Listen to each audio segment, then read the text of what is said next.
So hi viewers, welcome to our channel. ప్రస్తుతం మనతో పాటు ENT surgeon and neuro otologist doctor Lasya Sindhu గారు ఉన్నారు. వారితో మాట్లాడదాం. నమస్కారం మేడం. నమస్తే అండి. First of all thank you so much ma'am, మీ వాల్యుబుల్ టైంని మా రెయిన్బో టీవీ ప్రేక్షకులకు అందించినందుకు.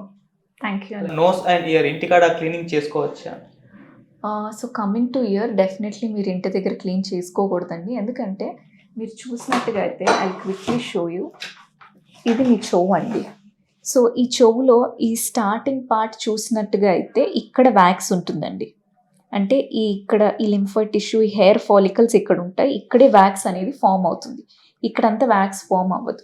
కానీ మీరు ఏదన్నా సపోజ్ ఇయర్ బడ్ ఇలా పెట్టి ఇలా క్లీన్ చేసుకోవడానికి ట్రై చేసినప్పుడు ఏదైతే వ్యాక్స్ ఇలా బయట ఉంటుందో అది లోపలికి పుష్ చేసేస్తారు. కొన్నిసార్లు కొంతమంది ఎంత గట్టిగా ప్రెస్ చేస్తారంటే ఇది వెళ్ళి దీనికి అది ఒకవేళ మీ వ్యాక్స్ చాలా హార్డ్గా ఉంటే వెళ్ళి it can pierce this tympanic membrane అండి, కర్ణబేరి అంటాం.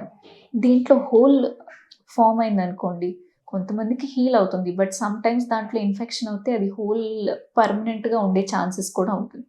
కాబట్టి అండ్ ప్లస్ తర్వాత మీరు మా దగ్గరకు వచ్చినా కానీ మాకు క్లీన్ చేయడం ఇబ్బంది అవుతుంది, because it will go very posterior. కాబట్టి మీకు ఒకవేళ ఇయర్ బ్లాక్ అలా అనిపిస్తే మీరు జస్ట్ ఇయర్ డ్రాప్స్ అనేవి ఒక 7 days వేసుకొని కావాలంటే మీ కన్సర్న్డ్ ఈఎన్టీ సర్జన్ దగ్గరికి వెళ్ళండి. వాళ్ళైతే దీన్ని కరెక్ట్గా క్లీన్ చేస్తారు. అండ్ ఇంకొక చిన్న థింగ్, కొంతమంది నా దగ్గరకు వచ్చి మేడం నాకు వాటర్ వేసేసి క్లీన్ చేయండి అని చెప్తారు. మీరు అర్థం చేసుకోవాలండి, ప్రతి ఒక్కదానికి వాటర్ వేసి క్లీన్ చేయడం ఈజ్ నాట్ ది సొల్యూషన్. ఒకవేళ మీ చెవులో హోల్ ఉన్నా, ఒకవేళ ఇన్ఫెక్షన్ ఏదన్నా ఉన్నా, ఎస్పెషలీ ఫంగస్ ఉన్నా డెఫినెట్గా వాటర్ వేయకూడదండి. వాటర్ వేస్తే మీ ప్రాబ్లం ఎక్కువ అవుతుంది.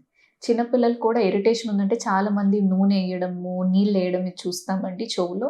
ప్లీజ్ ఎటువంటివి చేయకండి. చెవుల్లో చిన్నపిల్లలు కనుక బేబీస్కి ఎస్పెషలీ మీరు నూనె కానీ వేడి నూనె వేస్తారు చాలామంది. ఈ వేడి నూనె కానీ నీళ్ళు కానీ మీరు వేసినట్టుగా అయితే ఫంగల్ ఇన్ఫెక్షన్ ఫామ్ అవుతుందండి. It is very painful for your small kid. So please avoid these things. And nose వరకు వచ్చినట్టుగా అయితే కొంచెం నోస్ కడుక్కుంటే ఏం ప్రాబ్లం లేదండి. ప్రిఫరబుల్లీ ఎలర్జీ ఉన్న వాళ్ళ మటుకు కొంచెం వామ్ వాటర్లో సాల్ట్ వేసి ముక్కు కడుక్కుంటే ఎలర్జీ స్టార్ట్ అయ్యే ముందు వాళ్ళకి డెఫినెట్లీ కొద్దిగా రిలీఫ్ లాగా ఉంటుంది. Okay, thank you so much ma'am. Welcome.